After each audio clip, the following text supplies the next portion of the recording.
নমস্কার চাষি ভাইয়েরা, সবাই কেমন আছেন? আজকে আবার নতুন একটা ভিডিও নিয়ে সবার মাঝখানে চলে আসলাম। তো আমি গত 5 থেকে 6 দিন আগে ওষুধ দিয়েছিলাম। তখন আমার কুল গাছের পাতাগুলো এইরকম ছিল, পোকায় খেয়ে নিয়েছিল।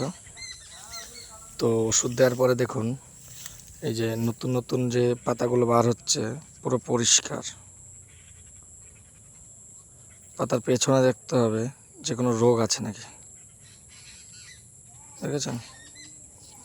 আর এই পাতার গোড়া থেকে দেখুন, প্রত্যেকটা পাতার গোড়া থেকে গুটি গুটি বার হচ্ছে। এগুলো সব কুড়ি। কুল গাছের এই কুড়িগুলোকে যদি বেশি পরিমাণে আনতে চান, তাহলে এই পাতাগুলোকে সুস্থ রাখতে হবে। গাছের পাতা যতটা সুস্থ থাকবে ততটা পরিমাণে ফুল দেবে, আর যতটা পরিমাণে ফুল দেবে ততটা পরিমাণে এখনো পর্যন্ত কীটনাশক স্প্রে করেননি তারা কীটনাশক দিয়ে দেন, কারণ ফুল ফুটলে পরে আর ওষুধ স্প্রে করা যাবে না।